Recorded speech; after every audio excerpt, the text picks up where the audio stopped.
Bien, mesdames, messieurs, bonjour. S'il vous plaît, je vais vous demander de vous installer.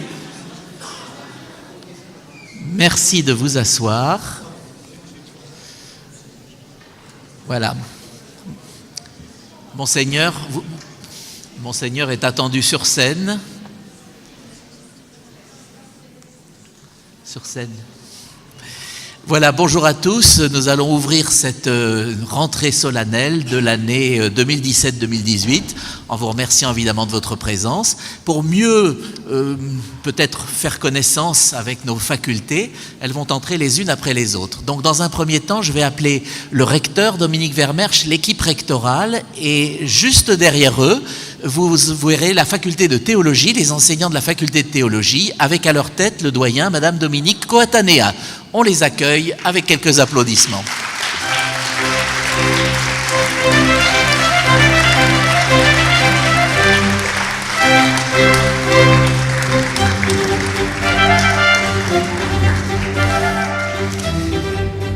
Et maintenant, nous allons accueillir la faculté de droit et co-gestion, une de nos toutes récentes facultés, avec à sa tête le doyen Benoît Ravelot.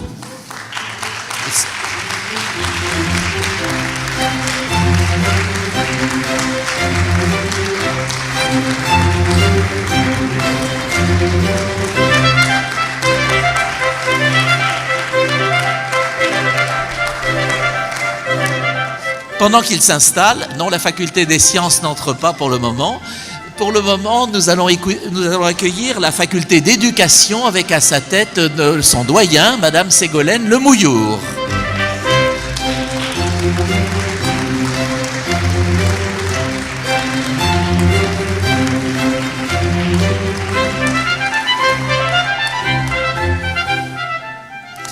De l'autre côté, nous accueillons la faculté des sciences avec son doyen, Madame Catherine Mounerac.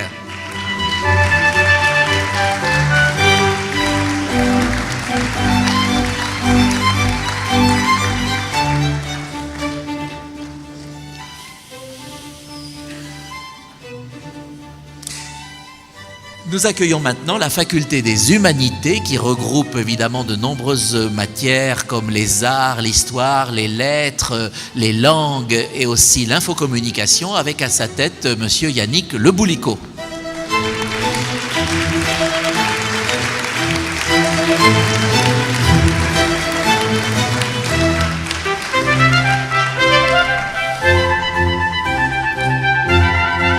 Et pendant qu'il s'installe, nous accueillons pour terminer la faculté de SHS, donc Sciences humaines et sociales, avec à sa tête Monsieur Patrick Martin Matera.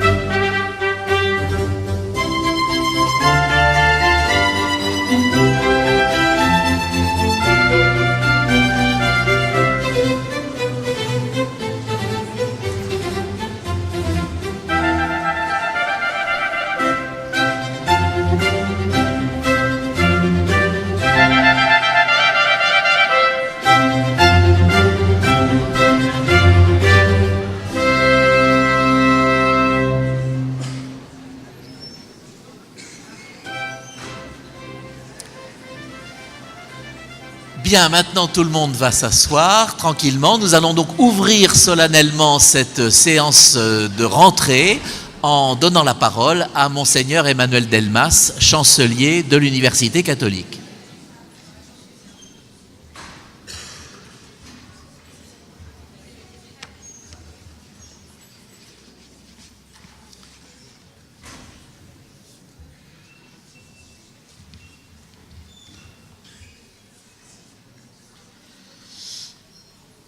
Voilà, donc Monsieur le recteur nommera les personnes. Je voudrais simplement au début vous saluer toutes et tous et prononcer quelques mots pour introduire cette nouvelle année universitaire. La mission d'une université, mais surtout la mission des responsables d'une université pourrait non pas se résumer, mais s'unifier autour de 3 attitudes que je vais développer très rapidement. La première attitude, c'est de faire confiance. Faire confiance dans les capacités des étudiants, dans leurs aptitudes, mais aussi, c'est la grâce de la jeunesse, dans ce qu'ils reçoivent précisément parce qu'ils sont jeunes. Le monde d'aujourd'hui ouvre à de nouvelles possibilités et donne accès à de nouveaux chemins pour appréhender la réalité et également pour ouvrir à la vérité. Si la raison d'être d'une université est de former les personnalités qui auront à prendre la responsabilité de l'avenir de notre communauté humaine, de notre société, il est bien naturel, normal, pour cette université de s'appuyer sur la richesse que sont ceux qui viennent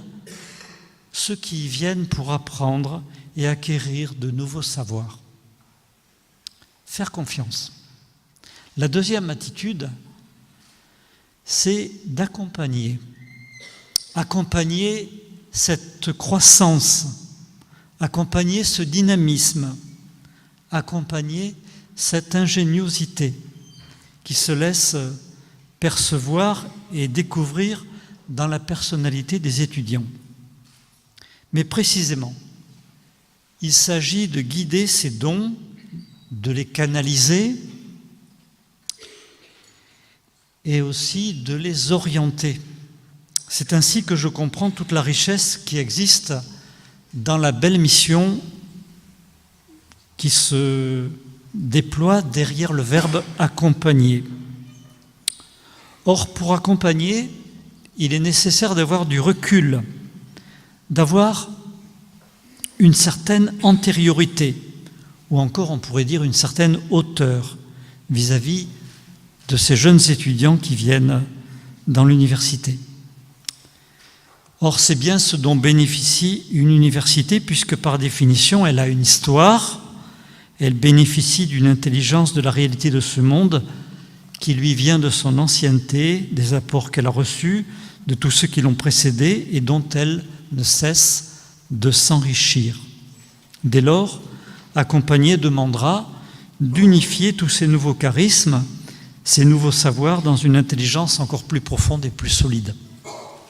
Et enfin, la dernière et troisième attitude, mais ce n'est pas la moindre, la responsabilité d'une université et de ceux qui en ont la responsabilité, c'est d'ouvrir des chemins nouveaux, être capable d'ouvrir des chemins nouveaux. En effet, il n'est pas suffisant d'unifier les nouveaux talents dans une réalité plus profonde et plus ancienne, comme je viens de le dire. Il est essentiel d'ouvrir des chemins nouveaux, ou plus exactement, de s'ouvrir à une lumière nouvelle, à une intelligence nouvelle des réalités de notre monde.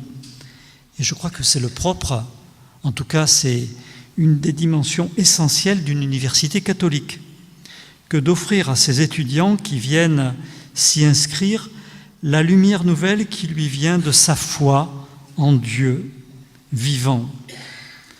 Foi en Dieu qui vient dans notre monde pour l'éclairer de sa belle lumière, de sa divinité. Au fond, c'est ce que nous révèle, en tout cas c'est ce que réalise Jésus le Christ lorsqu'il se rapproche ou lorsqu'il rapproche Dieu de l'humanité.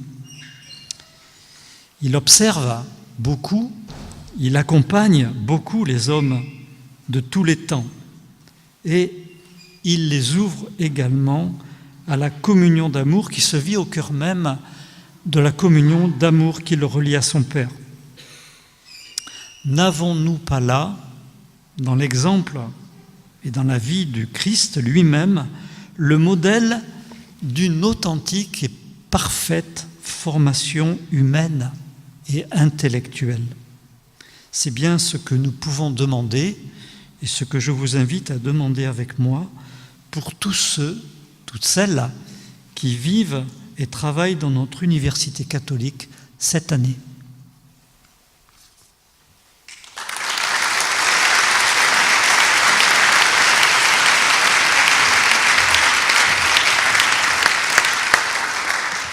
Merci Monseigneur. Alors il est assez traditionnel de présenter à l'ensemble de la communauté universitaire la nouvelle fédération des étudiants, puisque chez nous c'est, on pourrait dire, l'autorité supérieure chez les étudiants, celle qui regroupe tous les BDE, toutes les associations et qui fait, je dois dire, un très gros travail tout au long de l'année en lien avec la direction. Donc je vous propose d'accueillir son président qui s'appelle Victor Marion cette année, avec Marie Châtenay qui va venir à côté de lui, vice-présidente. Donc Victor, c'est un sportif en STAPS à l'IFEPSA.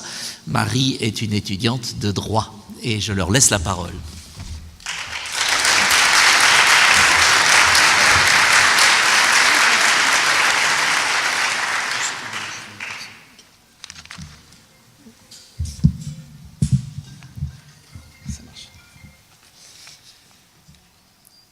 Monseigneur, Monsieur le Recteur, Mesdames, Messieurs, chers étudiants. Je m'appelle Victor Marion, je suis actuellement en 3e année d'études de licence STAPS au Pont-de-C et j'ai été élu en juin dernier président de la Fédération des étudiants de l'Université catholique de l'Ouest pour l'année 2017-2018, ce qui est donc une première pour un étudiant de l'IFEPSA. Malgré l'importante mission qu'incombe la FEDEUCO depuis de nombreuses années déjà, il n'est pas rare qu'étudiants, membres de l'administration ou enseignants, bien souvent, méconnaissent son rôle pourtant essentiel. Pour répondre à cette interrogation, sachez que la FEDEUCO, que j'ai la chance de représenter devant vous avec Marie aujourd'hui, remplit plusieurs missions.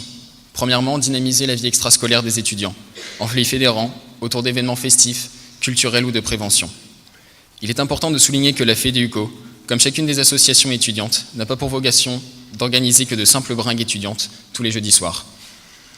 En effet, la FEDEUCO a par ailleurs une importante mission d'organiser le riche réseau associatif de l'Université catholique de l'Ouest.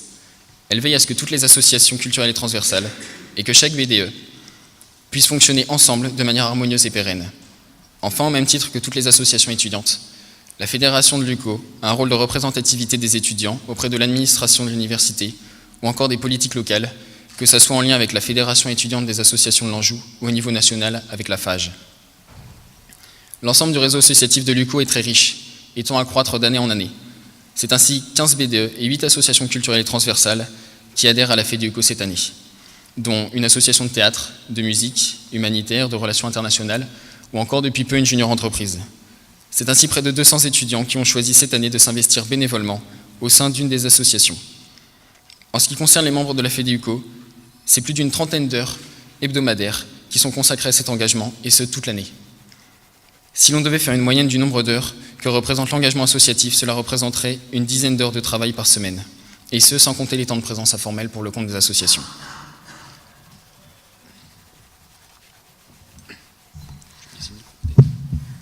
Un chiffre, 1 015 040. C'est ce que représenterait l'engagement associatif de tous les étudiants investis dans les associations étudiantes de l'UCO cette année, s'ils devaient être gratifiés à hauteur du taux horaire brut du SMIC. Ce chiffre permet de mettre en lumière à quel point l'Université catholique de l'Ouest est riche du réseau associatif étudiant et à quel point il mérite d'être reconnu et soutenu, surtout quand on connaît la difficulté pour un étudiant de cumuler son travail universitaire et son travail associatif. J'use volontairement le terme « travail », puisque les exigences et projets menés tout au long de l'année par l'ensemble des associations étudiantes se basent sur un modèle que celui du monde professionnel. Sur un autre modèle, pardon. En effet, s'engager dans une association étudiante signifie développer des compétences professionnalisantes extra-universitaires qui peuvent se révéler indispensables pour notre futur projet professionnel. En effet, qu'il s'agisse de négocier un partenariat, prendre la parole en public, organiser des formations, manager une équipe ou organiser et mettre en œuvre un projet, tous ces exemples démontrent le large panel de compétences qu'acquièrent les étudiants grâce à leur volonté de s'engager dans une association. Ce qui fait de leur implication étudiante une vraie plus-value qui ne mérite qu'à être mise en valeur. Néanmoins, intégrer une association n'est pas simple. Cela engage des connaissances juridiques, des qualités d'organisation, de cohésion, de communication ou encore de gestion. Par ailleurs, c'est un réel don de soi qui est fait par chacun de ces étudiants tous les ans. En effet, Afin d'assurer leurs études et leur engagement associatif, les étudiants prennent volontairement le parti de mettre entre parenthèses une part non négligeable de leur temps personnel, généralement alloué à leurs divers loisirs sportifs, culturels ou encore familiaux dans certains cas. À tous ces étudiants, nous aimerions vous adresser un profond respect pour l'engagement que vous menez depuis juin dernier déjà, et vous remercier pour le dynamisme que vous apportez à l'Université catholique de l'Ouest et plus généralement à la ville d'Angers et sans lesquelles la FEDEUCO ne pourrait exister. La FEDEUCO a enfin un rôle de représentativité et de cohésion avec les autres fédérations des universités catholiques de France lors des réunions CIS ou UDESCA, dans l'objectif d'organiser cette année les RUIC ayant lieu à Paris, ainsi que le tournoi sportif validé l'an dernier et qui doit se tenir l'an prochain à Lille. Ces réunions permettent également d'anticiper au mieux l'accueil des RUIC qui se dérouleront à Angers dans 3 ans.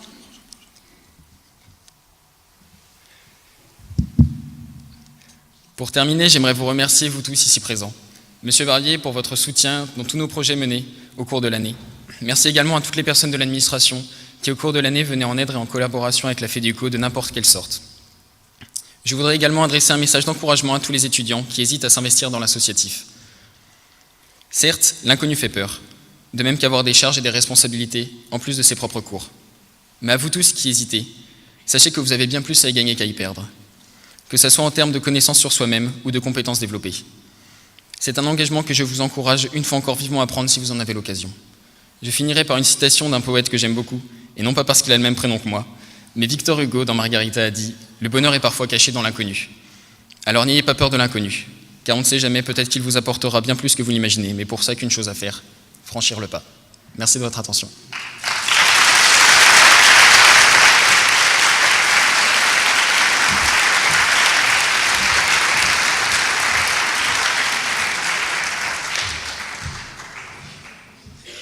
Alors, il n'y a jamais de séance solennelle sans musique, vous le savez bien. Donc, aujourd'hui, nous avons la chance d'accueillir 3 étudiants qui marquent un nouveau partenariat avec le Conservatoire d'Angers et l'UCO et le département de musicologie, avec les étudiants qui sont dans un parcours de musiciens-interprètes et qui sont donc en cycle supérieur et qui font la licence de musicologie chez nous. Nous allons accueillir donc Amalia Carrière, Honorine Gandin et Sybille Souris, qui vont nous interpréter un trio du compositeur tchèque Jiří Bayer. À vous.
Merci, et j'en profite d'ailleurs, merci aux 3 étudiants qui sont en première année de musicologie, mais enfin ils n'en sont pas en première année d'instrument, ça vous aviez compris, et j'en profite aussi pour remercier le Conservatoire d'Angers qui très gentiment nous a prêté cette magnifique harpe qui est arrivée à 14h et qui repartira demain.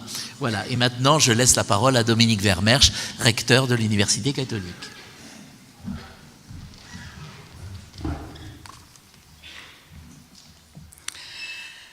Chers étudiants, chers collègues enseignants-chercheurs, chers collègues de l'ensemble de la communauté de notre université, avec vous, je salue également Monseigneur le Chancelier, notre université, les autorités civiles et militaires qui nous font toujours la joie de leur présence pour cette rentrée, Monsieur le Président de l'Association Saint-Yves, Monsieur le Président du Comité des ambassadeurs de l'UCO, Messieurs les responsables de l'enseignement catholique, Monsieur le recteur émérite, Monsieur le sénateur, Messieurs les conseillers régionaux, Messieurs les conseillers municipaux et communautaires d'Angers-Loire Métropole, je vous suis très reconnaissant pour la présence de chacun d'entre vous à l'occasion de la rentrée solennelle de notre université, la Cato, l'UCO, qui se décline en 3 mots, Université catholique de l'Ouest, 3 mots qui disent tout simplement notre être, notre faire et notre devenir. 3 mots qui disent notre génétique, une génétique trinitaire pourrait-on dire, et qu'à l'orée de ce nouveau mandat rectoral, j'ai proposé de réexprimer dans une sorte d'analogie extensive en 3 autres mots. L'UCO, un don, une tâche et un charisme. Nous le savons, la rentrée solennelle, au travers notamment de la leçon inaugurale qui va suivre, je ne vous donne pas la leçon, elle viendra, elle arrive, je l'introduis. Au travers notamment de la leçon inaugurale qui nous est donnée, reste en effet ce moment où l'on peut ressaisir, ou plutôt ensemble, nous nous laissons nous ressaisir par la vocation de notre université. Un don, une tâche, un charisme. 3 mots tout simples sur lesquels je me propose de m'arrêter quelques instants avec vous. Nous l'avions rappelé en effet en préambule de notre projet stratégique qui nous a occupés entre 2013 et 2017. L'UCO, comme toute université, trouve sa raison d'être dans le service de la vérité. Vérité qui précède l'agir humain, vérité qui ne s'impose que d'elle-même, vérité qui se laisse approcher, vérité qui se donne. Et c'est en ce sens que l'UCO se définit d'abord comme un don, et puis dans la foulée, comme une tâche à réaliser. Une tâche parce qu'il s'agit de chercher la vérité, de la découvrir, de la communiquer dans tous les domaines de la connaissance, et par suite, si possible, de s'y attacher. Car il s'agit de chercher le vrai, pour discerner et accomplir le bien. Parce que la révélation chrétienne lie de manière indissoluble le vrai et le bien. La vérité est bonne et la bonté est vraie. Et tout cela s'incarne très concrètement. Un agir libre et juste, la jeune liberté se façonne du rapport qu'elle entretient avec la vérité. Et même si la liberté fougueuse, la raison fougueuse, prennent leur distance par rapport à une vérité préalable à l'agir. Entre liberté et vérité s'entretient en effet, et nous le savons bien, un rapport tumultueux par nature, auquel l'université prête sa chair au quotidien, c'est sa vie même. Et ce rapport entre liberté et vérité qui va parfois jusqu'à se jeter mutuellement des anathèmes. Je me permets de reprendre ce mot de l'encyclique Fides et Ratio. Vérité et liberté, en effet, vont de pair, ou bien elles périssent misérablement ensemble. Et dès lors, l'ambition universitaire n'est autre que de nous maintenir sur le chemin vers le vrai, ou plutôt sur un chemin vers le vrai, tant la vérité est une réalité mystérieuse qui se laisse approcher mais non posséder. Chers collègues enseignants-chercheurs, avons-nous pleinement conscience que ces chemins de la connaissance et du savoir, ce sont d'abord nos étudiants qui les empruntent, et qu'il nous faut donc les discerner, ces chemins, peut-être les débroussailler, éviter si possible les choses-trappes, les voies sans issue, parce que ces chemins vers le vrai sont autant de sentiers d'affermissement des jeunes libertés étudiantes qui nous sont confiées.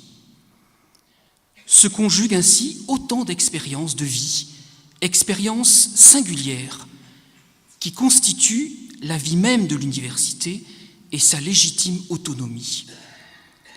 C'est parce qu'il y a une vie reçue, une vie partagée, une vie donnée, que l'UCO se définit d'abord comme un don et plus précisément comme un charisme. Mais c'est quoi au juste un charisme ? On dit d'une personne qu'elle a du charisme, qu'elle a de l'autorité, jusqu'à un pouvoir de manipulation. C'est quoi le charisme de l'UCO, le charisme de la Cato ? En premier lieu, pour accomplir sa tâche, notre université prend vie et forme dans une communauté à affermir. C'est dire tout simplement que nous portons ensemble le charisme universitaire.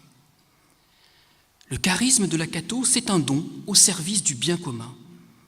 Il s'agit d'un don singulier, une marque de fabrique, expression de notre ADN, pourrait-on dire, dans lequel nous nous reconnaissons, dans lequel nous sommes reconnus, perçus, parfois même à notre insu.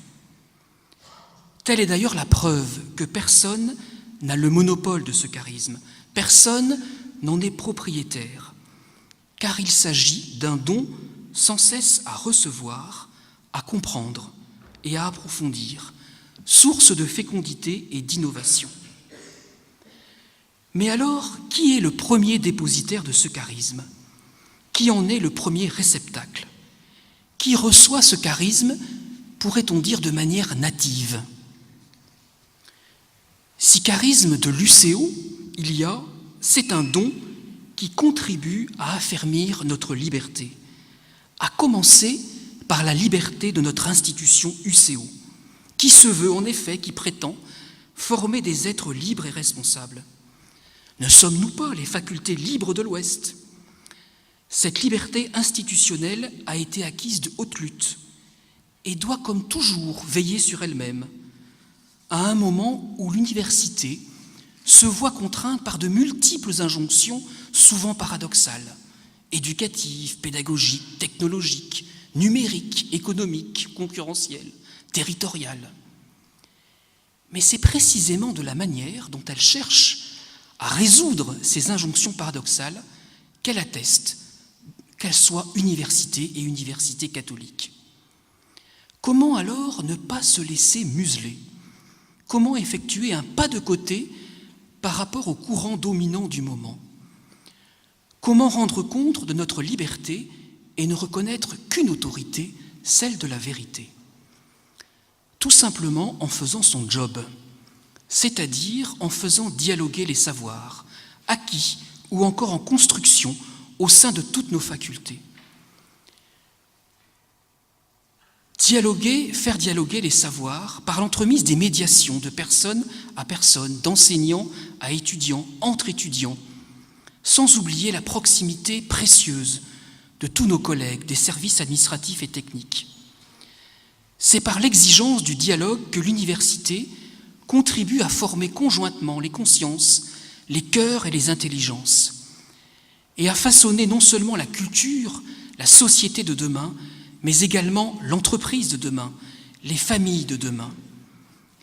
Elle s'avère alors capable, notre université, d'objectiver, de raisonner et d'incarner d'autres valeurs, c'est-à-dire un ethos irréductible au seul faisable et monnayable. D'où enfin la question, quelles sont ces valeurs et d'où viennent-elles ? Je porte la conviction, chers amis, que ce sont nos étudiants accueillis au sein de l'UCO qui portent comme en germe ces valeurs, ces idéaux de jeunesse à incarner, cette aspiration à accomplir le bien sous de multiples formes, ce désir d'accomplissement. Autrement dit, ce sont nos étudiants qui sont les premiers dépositaires du charisme de l'UCO.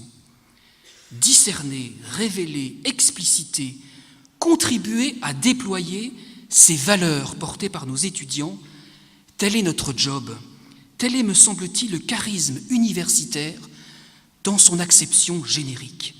Et c'est ce qui constitue la valeur ajoutée que nous recevons chaque année en accueillant nos étudiants au sein de l'UCO.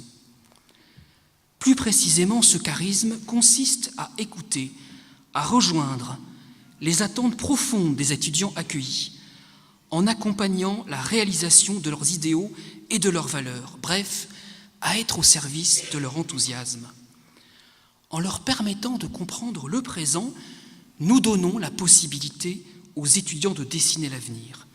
C'est en ce sens qu'ils sont la raison d'être de l'université, précisément parce qu'ils préfigurent son devenir même, ou du moins ce qu'elle est appelée à être.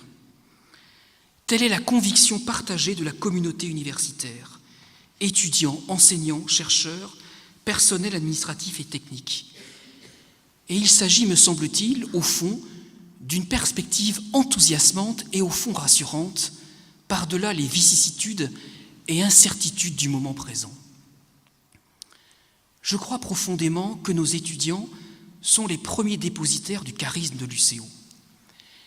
Et pour ne pas en rester à cette démonstration, petite argumentation théorique que je viens de vous faire, pour montrer que ce n'est pas un vœu pieux, une simple formule rhétorique, voire démagogique, il nous faut juger sur pièce, instruire et apporter la charge de la preuve.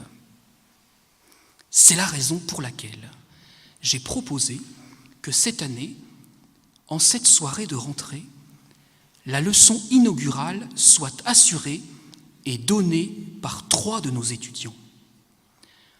Au nom de toute notre communauté UCO, je les remercie grandement d'avoir accepté ce défi et de poursuivre la démonstration qui, j'en suis sûr, nous réjouira, nous instruira et nous confortera dans notre tâche commune.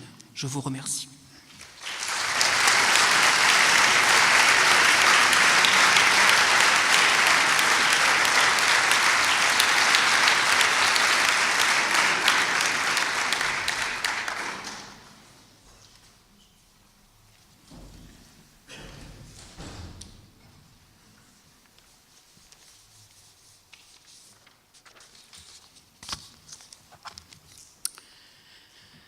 Alors il revient encore quelque chose au recteur, c'est d'appeler nos doyens qui vont remettre l'étole à nos nouveaux enseignants, chercheurs permanents.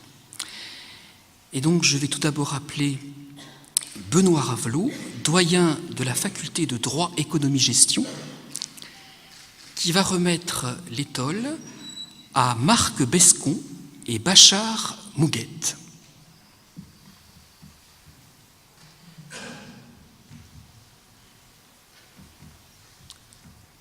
Que j'invite également à se rapprocher.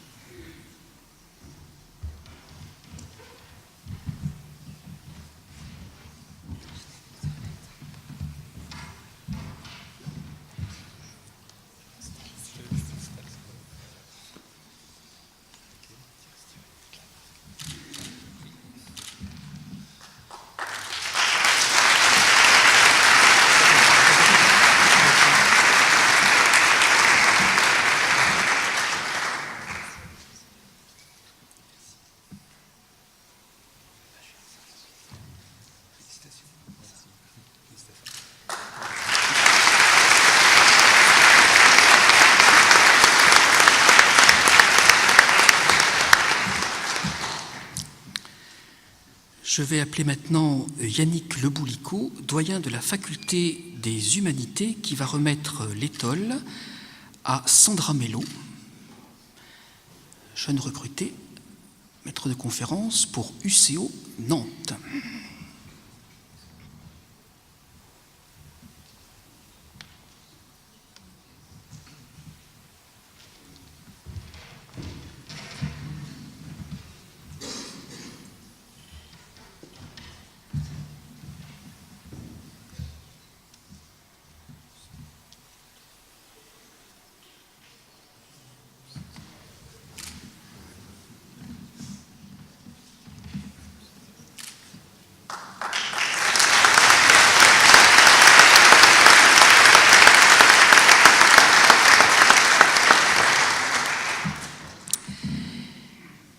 Et je vais appeler Catherine Mounérac, doyen de la faculté des sciences, qui va remettre l'étole à Florian Cognard, Anne Courbalet, Pierre-Yves de Mullenheim et Julien Jaunet-Rivière, enseignants-chercheurs à l'IFEPSA.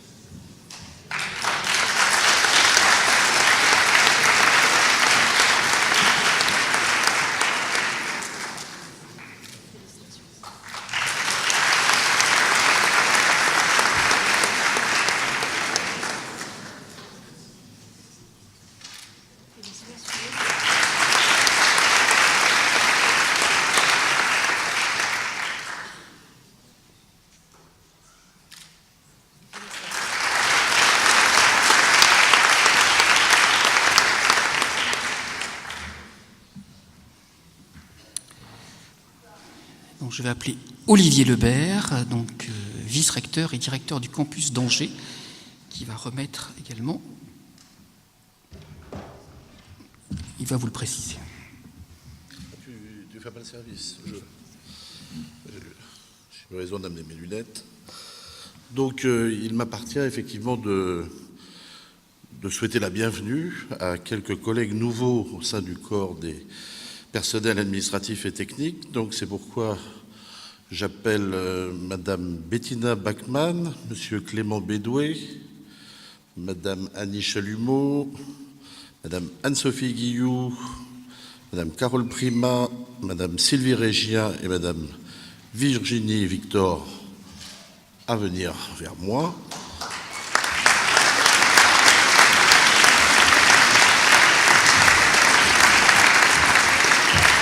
Et donc, symboliquement, pour les personnels administratifs et techniques, je vais leur remettre la broche que je porte moi-même quotidiennement, signe de mon service, et donc du leur, pour leur souhaiter la bienvenue quelque part à bord. La métaphore marine n'ayant pas été utilisée ce jour, en bon breton, je la risque. Voilà, donc bienvenue dans l'équipage. Les personnels administratifs et techniques ont un rôle important également, bien sûr, avec tous les autres au sein de cette université. Et donc, nous attendons vos talents, votre imagination pour continuer à faire vivre notre établissement. Bienvenue à tous.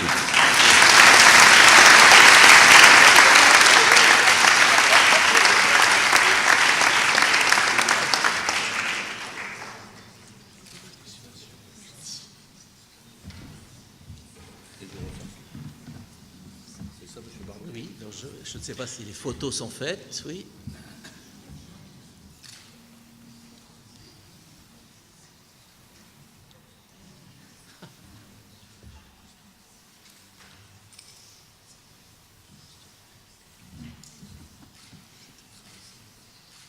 Voilà, merci à tous, merci.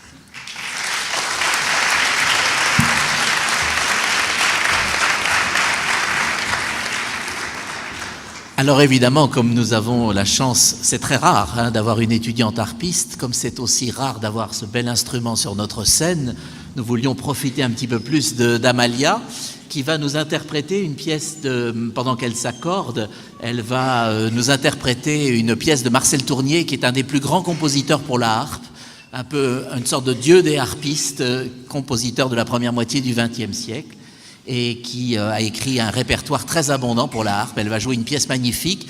Il faut un silence absolu parce que c'est une pièce très délicate au matin, et comme la harpe n'a pas une sonorité gigantesque dans une salle comme celle-ci, donc on va l'écouter religieusement. Pendant qu'elle s'accorde, j'en profite pour dire une petite anecdote qui est bien connue dans le monde musical. On plaisante toujours en disant que les harpistes passent la moitié de leur temps, la moitié de leur vie à s'accorder et l'autre moitié à jouer faux. Bon, heureusement, Amalia n'a rien entendu. Vous avez évidemment compris que ce n'est pas dû aux interprètes qui sont excellents, mais c'est dû à cet instrument qui se désaccorde très, très rapidement. Voilà, Amalia, à vous.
Amalia, revenez.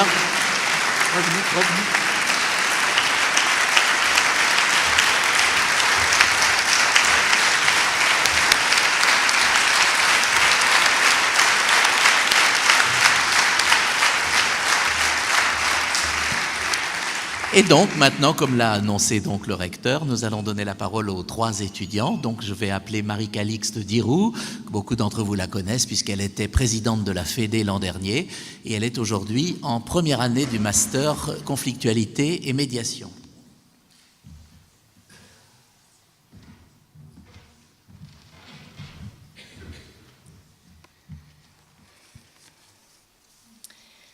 Monseigneur, Monsieur le Chancelier, Monsieur le Recteur, Mesdames et Messieurs les représentants des autorités civiles et militaires, Mesdames, Messieurs les enseignants et personnels administratifs, chers étudiants.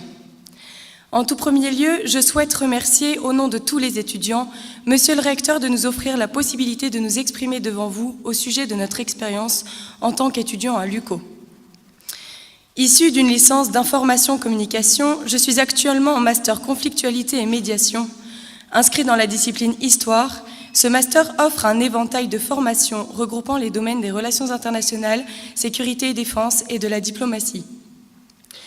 Ayant effectué mes 3 premières années d'enseignement supérieur dans cet établissement, j'ai eu la chance d'allier études et engagement associatif à travers divers mandats exécutés à la présidence de deux associations, et notamment à la Fédé, qui a pour but d'animer la vie étudiante, comme vous l'ont présenté Marie et Victor tout à l'heure. Être étudiant à l'UCO, se former pleinement aujourd'hui pour un engagement libre et responsable demain. Ce thème pourrait être abordé de plusieurs manières toutes plus différentes les unes que les autres. J'ai choisi aujourd'hui de vous parler de l'exigence intellectuelle et professionnelle, ainsi que de l'engagement libre et responsable que nous pouvons prendre dès maintenant. Si l'on reprend cette thématique, je dirais que nous sommes effectivement formés pour notre future profession. Nous avons en effet la chance d'être dans une université qui souhaite développer la professionnalisation de ses étudiants et encourage ainsi la pratique des stages. Chaque année, j'ai donc eu la possibilité de faire un stage d'une période plus ou moins longue en fonction des programmes. Cela permet d'être confronté à l'exigence professionnelle que nous pouvons difficilement appréhender sur les bancs d'un amphithéâtre. J'ai eu le privilège d'exercer mon stage de fin de licence au cabinet du général chef d'état-major de l'armée de terre et plus particulièrement au sein de son service d'information et de relations publiques. C'est précisément pendant ces 2 mois de stage que j'ai été confrontée à une exigence intellectuelle et professionnelle que je n'avais jamais rencontrée de manière aussi intense auparavant. Même si mes stages précédents avaient également leurs exigences, notamment à la direction de la communication du ministère de l'Intérieur, celui-ci m'a particulièrement apporté en termes de rigueur intellectuelle, rédactionnelle et professionnelle. Ceux qui ne connaissent pas particulièrement l'armée peuvent aisément se dire « oui, c'est la rigueur légendaire des militaires ». Je pensais également cela jusqu'à ce que mon maître de stage me rétorque qu'en réalité, dans les grandes entreprises privées, l'exigence et la rigueur étaient similaires. Vous devez sans doute vous demander quel lien mon stage de 3e année peut-il bien avoir avec la thématique qui nous intéresse aujourd'hui. Si la possibilité d'entrer progressivement dans le monde professionnel grâce au stage nous est offerte par l'université, j'estime qu'il est également normal d'être confronté à une exigence intellectuelle similaire pendant les enseignements auxquels nous participons afin de nous préparer au mieux à notre vie professionnelle. Le point fort de l'UCO est que nous avons des enseignants de qualité, passionnés et pour la plupart passionnants. Leur rigueur intellectuelle se ressent d'ailleurs dans la façon qu'ils ont de construire leurs cours. Certains ont aussi fait preuve de cette exigence envers nous, mais cela a-t-il été suffisant pour compléter notre formation ? Si l'objectif de l'UCO est de favoriser la professionnalisation de ses étudiants, il est important de nous préparer consciencieusement aux situations auxquelles nous pourrions être confrontés. Dans ce cas précis, l'exigence intellectuelle fait partie des critères d'une bonne insertion professionnelle. Alors la question cruciale que je me pose ici est vais-je réellement répondre à cette question devant vous ? On m'a demandé de faire un témoignage objectif de mon expérience. Il serait donc malvenu de ma part de laisser cette question ouverte et de n'y apporter aucune réponse franche. Cela fait à peine 1 mois que je suis entrée en master et l'exigence, la rigueur et l'honnêteté intellectuelle ont été de mise dès le premier jour lorsque nous avons eu notre premier cours de méthodologie du mémoire. Grand saut pour nous qui découvrons tout juste, ou du moins pour ma part, ce qu'est la réelle signification du travail de recherche. Je crois que c'est la première fois en 4 ans d'études que je suis réellement impressionnée par un travail à rendre.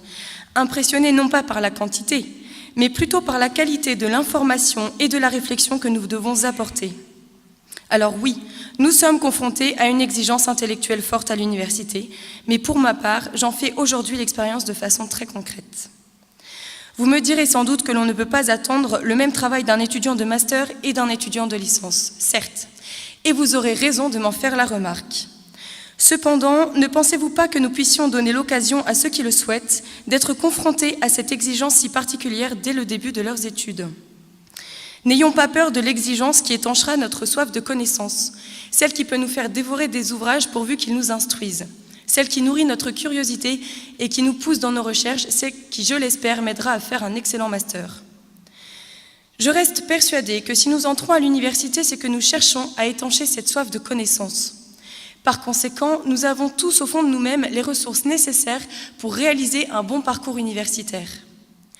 Si dès la première année de licence, tous les enseignants se prêtent au jeu de la transmission non seulement du savoir, chose qu'ils maîtrisent parfaitement, mais aussi celle de la rigueur intellectuelle dont ils font preuve dans leurs propres travaux, je pense que les étudiants seraient davantage intéressés par ce travail qui nous est difficile de réellement l'appréhender. Il n'est pas question ici de sélectionner, mais de s'élever par l'effort animé par une ambition d'excellence. Aucun athlète de haut niveau ne maîtrise son art sans entraînement ni une discipline de fer. Permettez-moi, pour illustrer ce propos, de prendre pour exemple un immense champion qui est venu à Angers à l'occasion d'une conférence l'année dernière, Teddy Riner.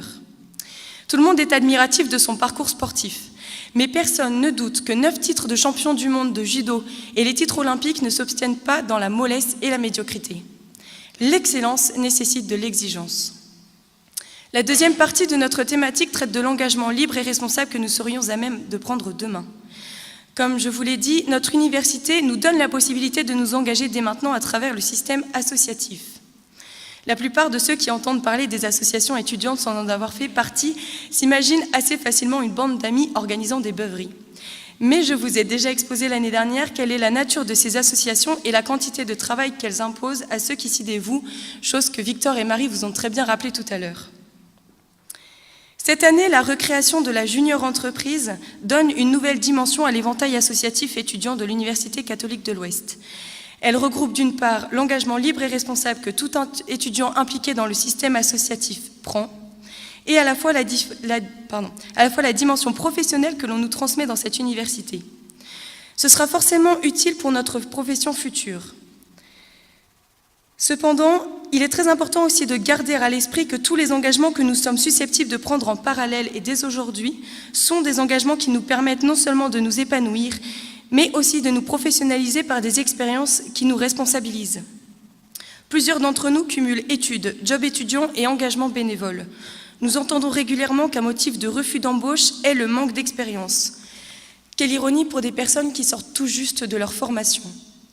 Toutefois, les engagements associatifs sont autant de possibilités d'apprentissage et de responsabilisation qui ne manqueront pas de retenir l'attention des DRH auprès desquels nous solliciterons un emploi.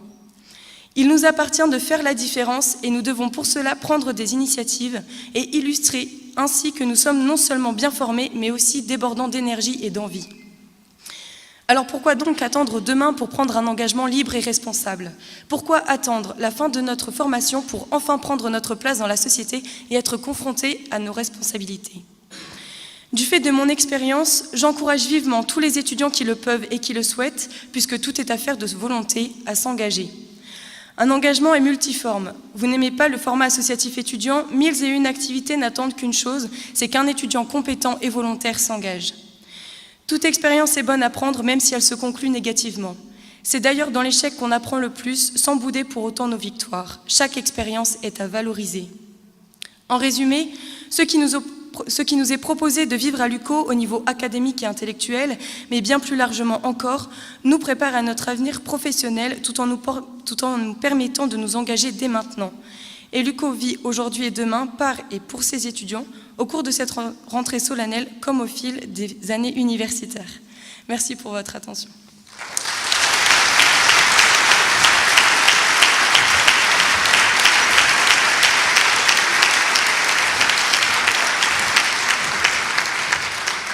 Merci beaucoup Marie-Calixte. Donc j'appelle maintenant Julien Francfort, qui l'an dernier était le président du festival Les Trois Coups, le grand festival de théâtre, qui a fêté sous sa présidence ses 25 ans.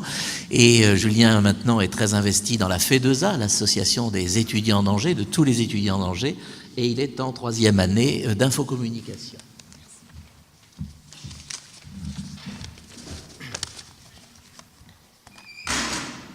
Monsieur le recteur, monsieur le chancelier, mesdames, messieurs, c'est avec sérénité et enthousiasme, avec plaisir aussi que je prends la parole devant vous pour vous faire part de mon expérience étudiante à l'Université catholique de l'Ouest au terme de 2 premières années d'études. Je m'appelle Julien Francfort, j'ai actuellement 19 ans et j'étudie en 3e année de licence Information-Communication au sein de la Faculté des Humanités. La licence Infocom, comme nous avons l'habitude de la nommer et de l'entendre, est une offre universitaire récente qui propose à ses étudiants des champs d'études théoriques et quelque peu pratiques dans les vastes domaines où s'étendent les sciences de l'information et de la communication. Le journalisme, l'événementiel, les métiers de la communication, l'anthropologie, l'épistémologie ou encore les médiations culturelles. En tant qu'étudiant de la Cato, j'ai désiré faire de mon passage en cette licence une période de vivant engagement qui sera sans conteste un véritable tremplin pour ma vie future, professionnelle et familiale, par l'acquisition de savoirs, de connaissances, d'une méthodologie mais aussi d'une morale de vie, d'un sens de la compréhension du monde et de l'altérité. Prochainement, diplômé de cette licence en fin d'année universitaire, je souhaite m'orienter vers un master en conception et direction de projets culturels, puisqu'il s'agit véritablement de la culture qui a fait de mon passage à l'UCO un voyage singulier et déterminant pour mon projet de vie. L'université est certes le lieu propice à l'apprentissage, à la confrontation à l'exigence intellectuelle pour s'enrichir et enfin au développement cognitif. Toutefois, l'UCO, bien plus que de nous former intellectuellement, nous forme humainement. Humainement dans son acception la plus polysémique, une formation qui place l'étudiant au centre même de ses aspirations et qui lui permet de les concrétiser. C'est de cette manière que je sens battre la culture à travers les corps universitaires, administratifs et étudiants. Dans notre université, la culture occupe une place très importante, bien plus même d'ailleurs que dans notre société. Et c'est l'acte de confiance offert ici à la culture que je souhaite souligner. Les arts de la scène, la musique, le cinéma, la littérature, la photographie et la radio, ce sont tous ces arts qui vivent quotidiennement entre nos murs et qui évoluent chaque année, surtout par les étudiants. L'offre culturelle est démocratisée et encouragée. Elle est une réalité. La vie culturelle n'est pas un versant de nos cours magistraux et de nos travaux dirigés. Elle est un complément nécessaire et pourtant encore singulière pour nous tous, étudiants. À une échelle beaucoup plus grande que l'université, nous pouvons facilement constater le manque d'accès à la culture et la négligence à son écart, sa mise à l'écart parfois, même si sa réalité n'était que factuelle, sans conséquence et même ni importance. Alors, la vie aura beau nous confronter à de multiples barrières, à de multiples problèmes, la culture, elle, nous éveillera, elle décloisonnera les grilles et nourrira notre mémoire aussi. Me cultiver et cultiver aussi ma mémoire à l'UCO me permet d'imaginer, de créer, de m'éloigner de toute mélancolie, de vivre de grandes et belles émotions. Plus personnellement, j'ai pu plonger pleinement dans le monde de la culture proposé à l'université. Alors que je n'étais qu'un étudiant en première année de licence, j'ai rejoint en tant qu'adhérent l'association Les Trois Coups où j'ai pu m'exprimer sur scène en interprétant le rôle principal d'une pièce de Jean Cocteau. Il s'agissait alors que d'un suave et léger engagement, mais progressivement, le projet de la troupe a pris de l'ampleur au point d'être la pièce d'ouverture du festival de l'association, jusqu'à s'exporter au-delà des murs de l'université en jouant au théâtre du champ de bataille de la ville d'Angers. Ce premier pas dans le théâtre, dans la vie étudiante universitaire, s'est dévoilé révélateur de mon goût et surtout de mon envie de vouloir marquer de manière encore plus significative mon engagement pour une cause culturelle. C'est ainsi que je suis devenu, au mois d'avril 2016, le président de l'association Les Trois Coups ainsi que de son festival, sur le point de fêter son 25e anniversaire. Pendant toute une année, alors, j'ai pu me consacrer, tout en découvrant ce que tout cela représentait, à l'organisation d'un événement culturel. Tout cela d'ailleurs au même niveau que mes cours, ce qui a exigé de ma part une maîtrise de la gestion et de l'organisation de mon temps. Petit à petit, jour après jour et mois après mois, le projet de la célébration du 25e anniversaire du Festival Les Trois Coups prenait forme, avec une équipe dont la motivation et le désir de réussite n'ont jamais failli. Le secret de la réussite de notre projet a tenu, sans grande surprise, à la capacité que nous avons su acquérir d'allier les désirs de chacun aux différentes formations universitaires des différents organisateurs du projet. Puisque la culture est une entité assez complète et grande, pour pouvoir exercer et témoigner de notre apprentissage et de nos compétences. J'ai donc pu mettre en pratique ma formation en information communication et lettres au service de mon projet. En cette méthodologie réside donc toute la force et la possibilité de faire grandir et rayonner un projet à l'UCO. La vie culturelle est une partie de notre parcours universitaire et elle nous invite à faire naître nos talents pour professionnaliser et faire grandir l'étudiant. De cet aspect, en jouant de ces deux aspects de la vie étudiante, le projet que j'ai pu mener s'est conclu sur de beaux succès. Une fréquentation du festival à hauteur de 2256 spectateurs, soit une progression de 120% comparée à la précédente édition, le classement national du festival, faisant de lui le deuxième festival étudiant des arts de la scène de France, et enfin les encouragements de personnes publiques, dont l'engagement n'est plus à souligner, comme Bernard Murat ou encore Jacques Lang. Pour cette dernière année de licence à l'UCO, je prolonge mon engagement et témoigne de ma motivation en rejoignant le département de la culture de la Fédération étudiante des associations de l'Anjou, étant désormais coordinateur des actions et projets audiovisuels pour les étudiants de l'Anjou. Ces diverses expériences sont pour moi, certes, très significatives, bien qu'elles restent forcément ancrées dans le monde étudiant. C'est pour cela qu'il est important pour moi de les mettre en relief avec ce qu'elles ont pu m'apporter dans un contexte plus professionnel. Ainsi, et ce depuis maintenant 2 ans, je saisis et savoure l'opportunité de pouvoir travailler au sein du plus grand festival de cinéma du monde. C'est au Festival de Cannes que je valorise mes qualités et compétences déjà acquises grâce à ma formation et mon implication, tout en les enrichissant des missions et des rencontres que je peux faire.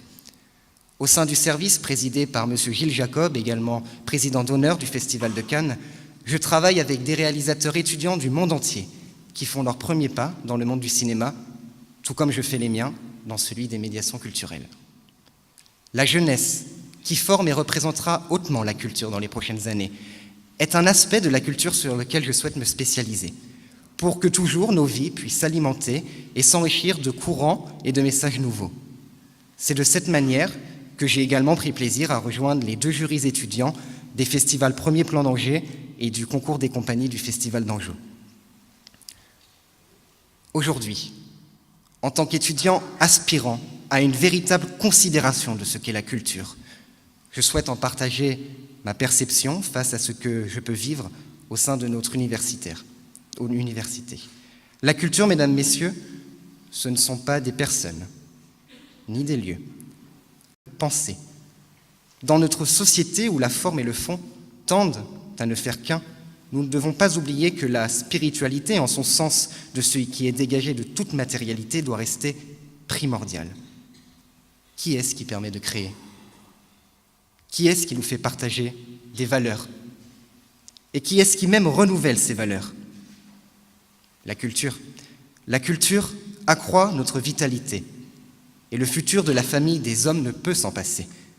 Par-delà d'être un jeu, un divertissement ou un passe-temps, la culture se doit d'être accueillie par chacun d'entre nous. Car se cultiver ne se résume pas à lire toutes les Pléiades de la Terre, à écouter toutes les musiques du monde, à regarder tous les films des plus grands cinéastes, ou encore admirer les performances de la scène.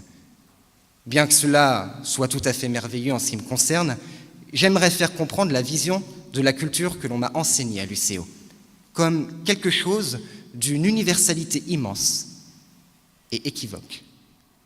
Il s'agit d'un mode non pas de vie, mais d'existence, à travers lequel nous sommes accompagnés à échanger sa vie pour en découvrir plusieurs. s'épanouir et se sentir encouragé de nourrir notre mémoire. Et tandis que beaucoup de nos proches et futurs contemporains n'auront pas cultivé leur mémoire et n'auront vraisemblablement vécu qu'une seule fois, cette vie, la leur, risque de rester pauvre de grandes émotions et frappée de mélancolie. C'est à l'Université catholique de l'Ouest que je trouve cet épanouissement et cet encouragement qui me donne l'espoir et la conviction qu'un jour, dans mon domaine, je pourrai rayonner. Le corpus d'expériences que j'emporterai suite à mon départ se révélera ample et concret, performant et réaliste à la fois. L'Université catholique s'insère, pour moi, dans une tradition qui s'est toujours révélée comme un centre incomparable de créativité et de rayonnement du savoir pour le bien de l'humanité. Et c'est ce que j'ai expérimenté à ce jour. Je vous souhaite une très belle rentrée et de vivre également une année passionnante. Merci.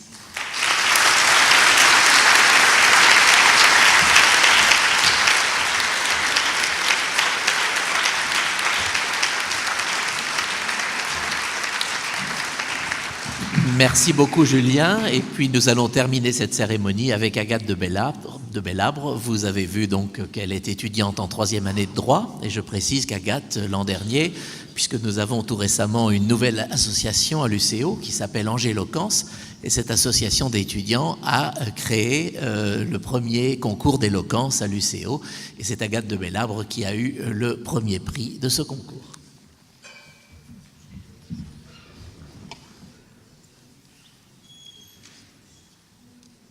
Monsieur le recteur, membres de la communauté universitaire, mesdames et messieurs, il y a 3 ans, une fois le bac passé, poursuivre mes études à l'université m'a semblé une évidence. Oui, mais où et pour quelles études? 2 questions importantes au début de mon parcours étudiant. En effet, avec une idée précise de carrière, le droit s'est imposé à moi. Lorsque l'on est déterminé à poursuivre des études plus ou moins longues et plus ou moins exigeantes, le choix de l'université est essentiel. Celle-ci se doit d'être un passage, mais aussi être un guide. En venant à l'UCO, je suis devenue étudiante de la première promotion droit, depuis sa fermeture en 1968. Cette réouverture est une réussite, comme le soulignent tous les jeunes juristes ici présents.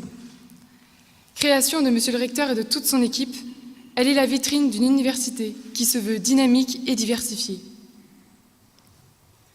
Depuis leur apparition, au Moyen-Âge, les universités n'ont cessé de soutenir la production, la transmission et la conservation du savoir. Elles peuvent être définies à la fois par les communautés qui les constituent ou par les fonctions qui leur sont dévolues. Cependant, il faut souligner un aspect que propose l'université pour un étudiant. Elle lui offre un nouveau rythme de vie, une autre façon de travailler, un environnement différent des exigences plus élevées. C'est un passage sur le plan scolaire et humain, pas forcément obligatoire, mais précieux pour tout étudiant qui veut pouvoir voler de ses propres ailes. Il passe ainsi d'une scolarité maternée, encadrée, jusqu'au milieu professionnel où il est lâché et ne peut s'en remettre qu'à sa formation reçue. Par ailleurs, voici un autre aspect proposé à nous étudiants. Une idée neuve et intéressante, énoncée d'après Corneille. Il nous dit « Oh, le beau compliment à charmer une dame, de lui dire d'abord « J'apporte à vos bontés un cœur nouveau venu des universités. » Il me semble important de s'attacher à cette idée. Avoir un cœur nouveau venu des universités. En la remettant dans son contexte, cette citation est adressée aux dames dans le but de charmer. Mes camarades de promotion ont déjà bien compris l'avantage qu'une éloquence érudite peut fournir auprès de ces dames. Je ne développerai donc pas ce propos. En poussant plus loin la réflexion, on remarque qu'un lycéen qui arrive à l'université se doit d'avoir un cœur neuf face à cette nouvelle vie étudiante. Il passe un cap, et alors le cœur, l'état d'esprit doivent donc s'adapter. Et c'est précisément un sentiment que je partage. La vision que véhicule le lycée sur le monde du travail, sur les études, ne sont plus les mêmes. Cette remise à neuf du cœur, de l'esprit, est essentielle. Un étudiant sans cœur nouveau, c'est un étudiant qui ne pourra progresser de la bonne façon. Se tourner vers une université privée n'est pas dénué de sens. L'UCO a le souci de nous délester d'une coquette somme mensuelle afin d'assurer son fonctionnement, en dépit d'une BU que l'on aimerait voir ouverte tous les samedis.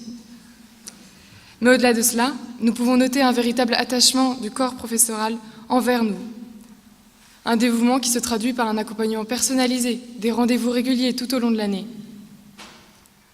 Lorsque l'étudiant est invité à pouvoir poser des questions et donc interrompre le cours, cela est un exemple concret qui peut paraître anodin, mais qui révèle ô combien que nos professeurs se veulent attentifs à la qualité de leur transmission auprès de nous.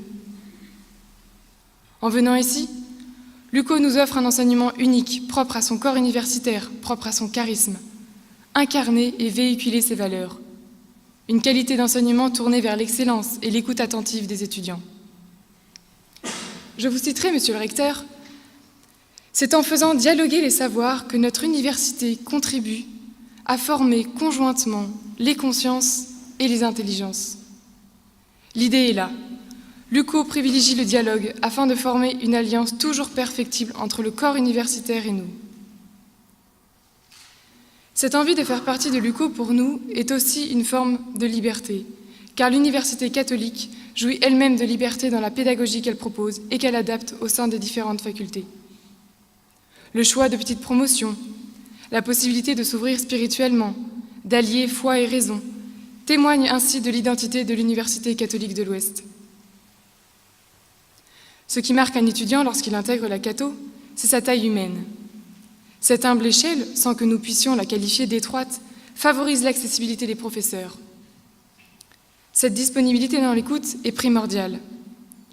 J'ajouterai que cette proximité joue en faveur des relations bâties entre étudiants. En effet, grâce aux promotions réduites et aux événements divers notamment, les étudiants tissent des liens plus concrets et enrichissants alors qu'ils ne proviennent pas toujours des mêmes facultés. C'est une proximité favorable pour une ouverture à l'autre. Je me souviendrai toujours de vos propos, Monsieur le Recteur, lors de notre arrivée à l'UCO il y a 2 ans. Il vous était cher de nous dire de bien veiller à notre rythme de travail, à prendre soin de combler les exigences scolaires attendues, mais aussi, et surtout, d'entretenir une vie étudiante. Cela est aisé quand on sait que sur le plan de la ville, Angers regorge d'endroits fort sympathiques. Mais cela se remarque davantage au sein de l'UCO, grâce aux nombreuses associations, toutes les plus diverses les unes les autres, et avec parmi elles la FEDE, fidèle porte-parole de la vie associative qui peut exister ici. L'UCO nous donne aussi la chance d'avoir une formation tournée sur le développement de la personne et pas seulement la transmission des savoirs.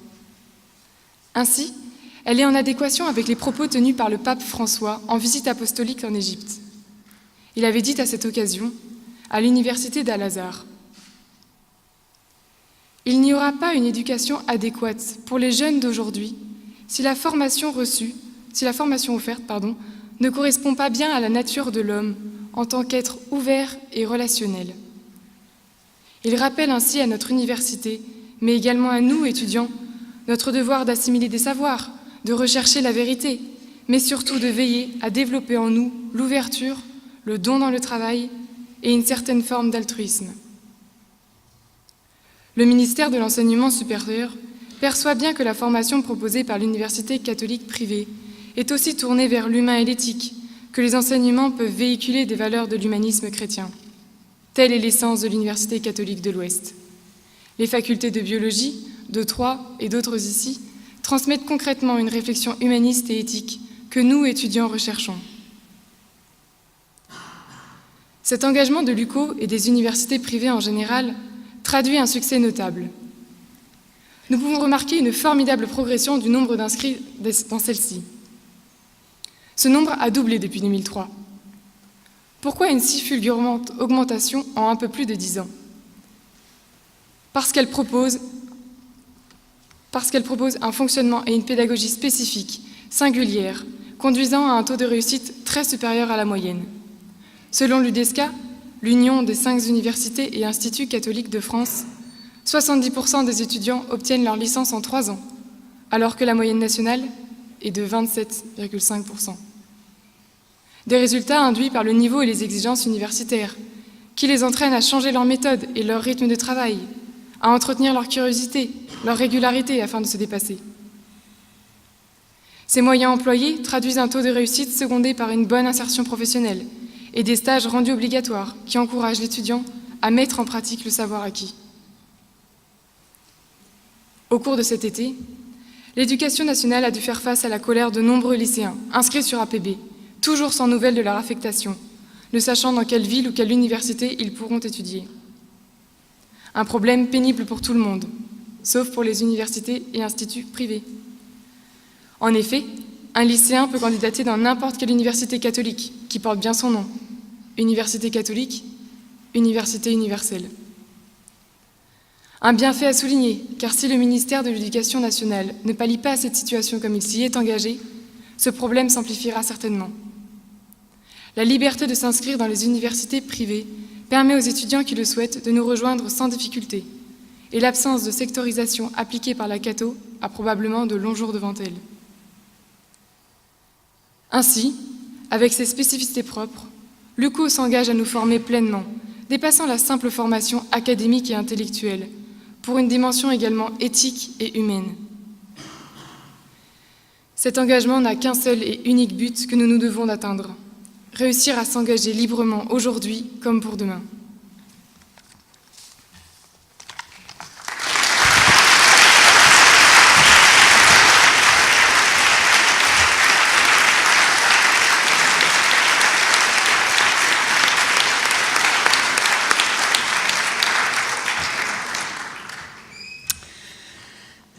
Chers amis, je vous propose de prolonger cette leçon, peut-être en se partageant une pépite que nous avons retenue. Vous voyez que nous avons eu 3 belles leçons. Et je voudrais également, peut-être en vos noms à tous, remercier Patrick, qui peut-être pour la dernière fois a animé si bien cette rentrée solennelle. Donc on peut vraiment le remercier.